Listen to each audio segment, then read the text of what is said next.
The NCAA men's basketball tournament continues on Saturday evening with the Elite Eight. 4 more games this weekend in the tournament. So let's talk some March Madness. We're going to do it with New York Post sports reporter and college basketball guru, my guy, Zach Braziller, who joins me now from Boston. Zach, how you doing? Good, man. Good. Hopefully we get a good one tonight, or 2 good ones tonight. I'm ready to go, man. UConn in a few hours, and, excited. Yeah, it's exciting. Should be a couple of good ones tonight. Hopefully a couple of good ones tomorrow and Sunday as well, too. Zach, let's start in order with the first game on Saturday, Illinois versus UConn. Do you think Illinois will be able to slow down UConn's offense? And who do you think could be the X factor in this matchup? Yeah, it's going to be tough to slow UConn down. My biggest concern for Illinois is rebounding the ball.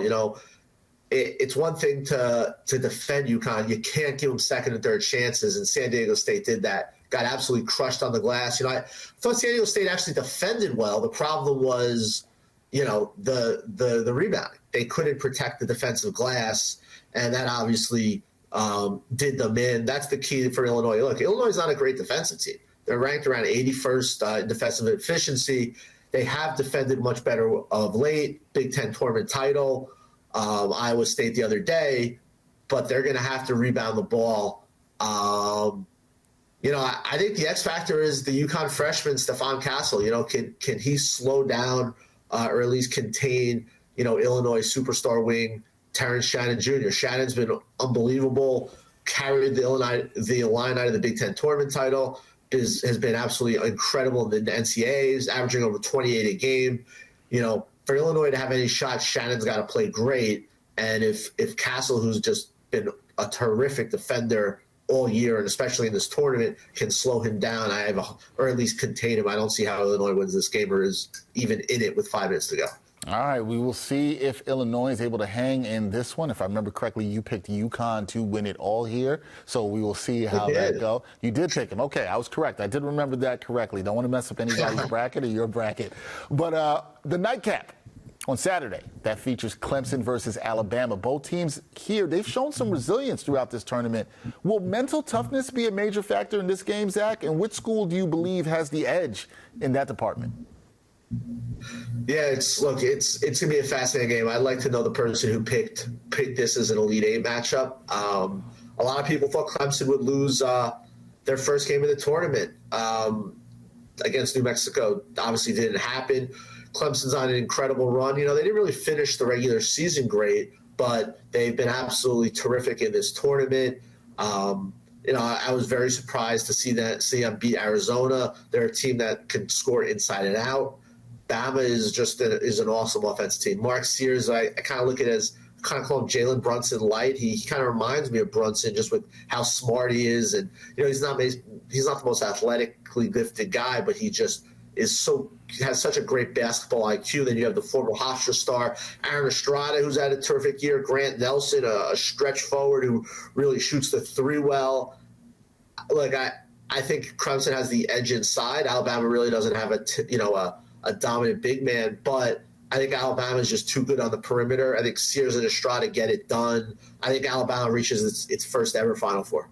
All right, got Alabama reaching their first ever Final Four. Let's move over to Sunday. We're in the Midwest region. We have top-seeded Purdue against second-seed Tennessee. Boilermakers center Zach Edey, he was strong against Gonzaga in the Sweet 16. Do the Volunteers have enough to slow Edey down? Yeah, look, Tennessee has got terrific bigs. They're big, they're physical, they're athletic. I definitely think this is the best Elite Eight game, and I don't necessarily think it's close. This feels like an epic. Tennessee, found a way to get past Creighton. That was a terrific Sweet 16 game. Zakai Ziegler is a local kid from Long Island, is a tremendous on-ball defender. I think Tennessee's athleticism will give Purdue trouble. I think we're looking at a UConn-Purdue championship game. I was a little unsure of Purdue here, entering this tournament because of some of their March shortcomings. But they have been so good in this tournament. They really blew away Gonzaga, crushed Utah State. I think it's a really good game, but I think Purdue finds a way, in a tight one late. Edey kind of wears down those Tennessee bigs, and Purdue is going to the Final Four. All right, got Purdue moving on as well. And the final game of the Elite Eight is an interesting one. All ACC battle, NC State facing off against Duke. Can NC State continue their magical postseason run, or will the Blue Devils get their revenge after losing to the Wolfpack in the ACC tournament? Look, I've been an NC State doubter. I've expected them to lose all their games, and they keep winning. I think I've seen the light. I'm picking NC State here. To me, there's just something special going on with this team. When you win 8 straight elimination games as they have, it's time to pay attention. It is an incredible story. The first game of the ACC tournament, they're struggling with Louisville of all teams, find a way to win that game. Then, Virginia, where they were basically the game was over. They have a crazy comeback. Michael O'Connell banks in a 3 at the end of regulation to force overtime. And now here they are in the Elite Eight. I think NC State is going to the Final Four. I really do. It's a great story. Just about how unpredictable and crazy this month could be. So yeah, I got UConn, NC State, Purdue, and Alabama, and no, I did not pick those 4 teams. I picked UConn, though. I at least got UConn right. Hey, Zach, nobody's getting excited about 25% there. Nobody's getting excited about that. Hey, man, I'll take it. But to be fair, it is 25% of the Final Four, but your champion is still intact in your bracket. And that's all that matters. There we go.